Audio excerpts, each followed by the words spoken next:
皆様こんにちは。今回は鈴木のスイフトスポーツを買ってから後悔しないために、新車でスイフトスポーツを買って4年乗っている僕が思う絶対に知っておくべきスイスポの残念なところを5つご紹介します。いよいよ現行のスイフトスポーツの次期モデルが2023年の今年にも発表されると色々と噂されてて、現行の ZC33S を新車で買えるのが今年が最後になりそうなので、もし新車で買おうと思っている方がいれば、今から紹介する残念なポイントを知ってから買ってください。それではまず1つ目の残念なポイントは、値段相応の内装。スイフトスポーツは約200万円というかなり攻めた庶民でも買える値段で価格設定されていて、足回りとかモンロー製のサスペンションや純正のタイヤも1本3万ぐらいするベンツも採用しているコンチネンタルのタイヤが標準でついてきたり、走りに特化しているため、やはりその分削れるところは削ってまして、特に気になるのが内装のプラスチック感ですね。全体的に車内に使われているプラスチックがだいぶ安い感じがします。そのプラスチックのせいで夕方とか朝方に運転すると、ダッシュボードがガラスに反射して前が見づらいなと感じる方結構多いと思います。またこれは人によるかもですが、サイドブレーキやサンバイザーが軽トラにあるような安いプラスチック感強めなのが気になります。その他にはフットレストがプラスチックの薄い板を貼っただけであったり、純正のルームランプがめっちゃ暗いのと、K のワゴン R でさえついてる後部座席のルームランプがなかったりします。後ろのルームランプがないことで、夜に後部座席から何か撮るときはスマホのライトがないと見えないぐらい暗いです。この純正ランプの暗さは試乗の時に気づかないと思います。またこれはスイスポに乗りたい方は大して気にしないかもですが、ロードノイズがうるさいですね。純正のコンチネンタルのタイヤのせいかもですが、他の同価格帯の車と比べたら普通にうるさいです。この前レンタカーでトヨタのヤリスを運転した時に、スイスポと比べてだいぶ静かだったので、ヤリスに比べるとかなりうるさいですし、振動もありますね。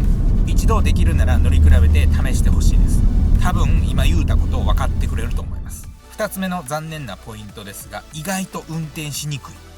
今から言うことは慣れたらある程度は大丈夫なんですが、乗り始めたら気になると思います。それはこの左後方にあるピラーが結構大きくて、正直これがめっちゃ邪魔で、左折する時の巻き込み確認とか視角に車いないか確認する時にだいぶ見づらいので、慣れないとしんどいです。最新モデルにはブラインドスポットモニターがついたので、もし視角に車がいても分かりますが、交差点で左折する時、僕は新車で買ってからもう4年も乗ってますが、未だに神経使ってしっかりと必要以上に確認するようにしています。というのも、誰もいないと思ってもピラーの裏に歩行者が隠れてたとか、ちょうどそこに自転車がいたとかでだいぶ焦ったこと何回かあります。ピラーが絶妙な位置にあるので、それがめっちゃ邪魔なんですよね。見たいところがピラーのせいで見えない感じです。慣れても正直見にくいので、左折するときはあらかじめ確認するとか、他の車以上に気をつけないと危ないです。その他には標準でついてくるセミバケット風なシートもパッと見いい感じなんですが、レバーで高さ調整して座面を一番下にしたとしてもかなり目線が高いので、おそらくほとんどの方がある程度乗っていると、もっと目線を下げたいなとなってくると思います。やっぱりスイスポ買う人って走りたい人多いと思うので、目線をもう少し下げれたら調子いいのになと思ってる方多いです。ここからはマニュアルの話になるんですが、純正のままだとクラッチがめっちゃ遠くて、かなり奥まで踏み込まないとクラッチが切れないので、ちょっと運転しにくいと感じます。また純正のシフトもなんかゴムっぽいぐにゃぐにゃした感じなので、それが気になるって方も多いです。実際僕もゴム感が嫌だったのでシフトカラー交換してます。それ以外にはハザードのボタンが結構遠いので、身長高くてシートの位置をかなり後ろに下げてる人は、シートに背中をつけたままだとハザードに手が届かなくて、ちょっと前かがみにならないと押せないのがしんどいところ。そんなにハザードを押すことはないですが、いざという時に押しにくいのが残念なポイントですね。3つ目の残念なポイントが車高と塗装。この車は純正の状態だと SUV かなって思うぐらい車高が高いです。正直納車された時はそこまで気にならなかったんですが、車庫帳を入れて車高を下げたら明らかに純正車高が高いなと感じましたし、オフ会行ってもみんな大体車高の話になって純正は高すぎるって話題になるので、スイスポオーナーの8割が純正車高が高すぎると思ってます。また純正ホイールもどこか SUV っぽい感じがするので、それもあってか純正の車高が余計に高く見えるのかもですね。ちなみに純正車高だとタイヤとボディの隙間に指4本ぐらい入ります。そんなこと言いましたけど、正直車高を下げると不便なことが結構多いので、どういう乗り方するかにもよりますね。その次に塗装についてですが、塗装は全体的に弱めです。高速を走っていて飛び石とか飛んでくると飛び石傷ができやすいと思います。また経年劣化で後ろのスイフトスポーツのロゴが剥げます。僕の場合納車されて3年ぐらいしてスイスポのロゴの色が剥げてこんな感じになりました。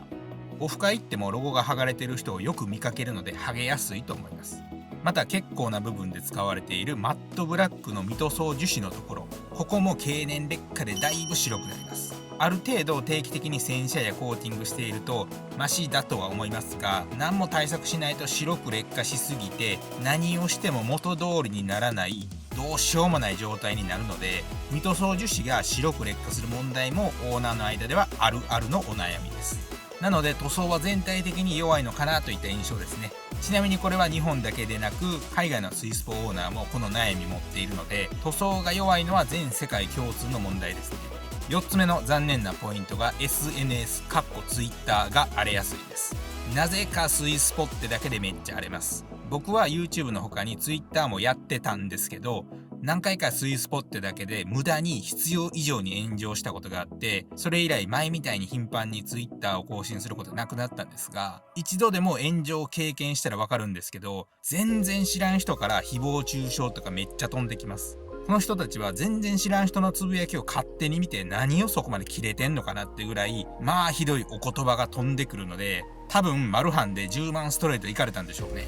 それなら気持ちめっちゃわかるのでいいんですけど、なぜかスイスポってだけで SNS、 特に Twitter というか Twitter はめっちゃ荒れることがあるので、Twitter を純粋に楽しみたいって方はスイスポ買うと後悔する気がします。逆に自分は何もしてなくても誰かしら定期的にスイスポで炎上が起きているので、ちょっとそれがうざいなってなると思います。インスタグラムとか他の SNS だとそんな炎上とか見たことないんですが、 Twitter では定期的に見かけるので、純粋に Twitter を楽しみたい方はスイスポ買わずにロードスターとか買う方が幸せになれるような気もします。そもそも Twitter をやらんかったらいいだけなんですけどね。最後の5つ目、スイスポ買って後悔しないために知っておくべき残念なポイントはお金がめっちゃかかる。スイフトスポーツの価格は動画の冒頭でも言いましたが、税金諸経費込みの乗り出し価格が約200万円前半で、買ってそのままサーキットも走れるぐらいのタイヤや足がついているので、かなりコスパ最強の車なんですが、走りに特化しすぎたせいで先ほど言った内装が安いとか、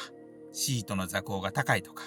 塗装が弱いとか、結構改善できるところが多く、そういった問題点を改善する社外パーツが無限に売ってます。スイスポだけのパーツが特集された雑誌が売ってるぐらいパーツが大量にあります。やはりそれだけスイスポのオーナー数が多いのと改善できるところが多いのだと思います。僕も初めは純正で乗っていて、一番初めに気になったのが安いプラスチックのフットレスト。この見た目が嫌でミンカラを見ていたら、レイルが出してる金属のフットレストをつけてる人がいて、見た目も良さそうで取り付けることで角度もついて機能性も上がるなと思って買って取り付けたことがきっかけで、そこからはもうひたすらネットや雑誌で調べて何かしらのパーツを買って取り付けてといった具合で、基本的にお金持ちじゃないので、2万円超えるようなそんなに高いパーツは買ってこなかったんですけど、トータルで見ると普通に100万ぐらい納車されてから余裕で使ってますね。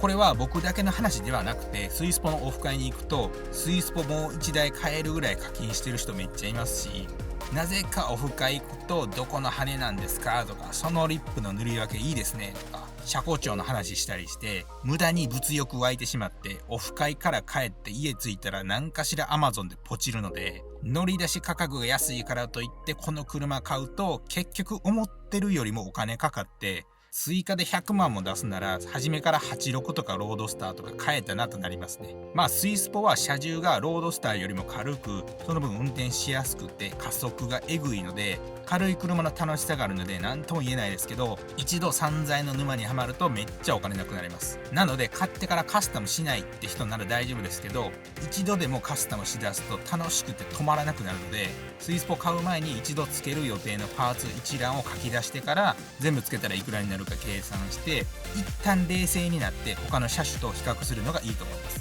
逆に言うと86やロードスターの乗り出し価格でスイスポなら最初からフルバケ、車庫調、ホイール、車外エアロ、ECU 書き換え、パッド交換、その他諸々のカスタムができるのでコスパ最強ですね。正直自分好みの車に徐々にカスタムするのめっちゃ楽しいので、一度始めると散財の沼にはまりますね。これまでの話をまとめると、スイスポ買って後悔する人は高級な内装や乗り心地を求める方、最初から完璧を求める方、Twitter を楽しみたい方、あまりお金を使いたくない方、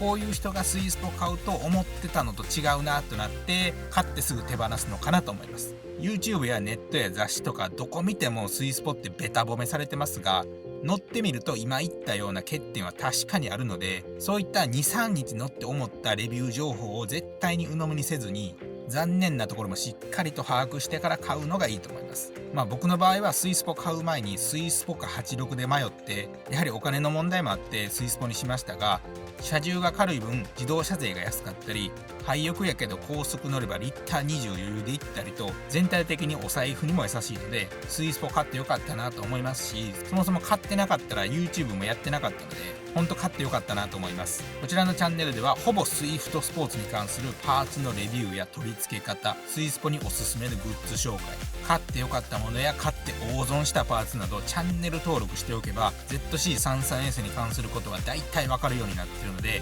もしこの残念なポイントを聞いてもまだスイスポ欲しいって方はぜひチャンネル登録してもろて、他の動画も見てもらえたらなと思います。ほんまいつ新車のオーダーがいつ止まるかわからないので、もし新車で買いたいって方は早めにスズキのディーラー行ってください。それでは今日はこの辺で、最後までご視聴いただきありがとうございました。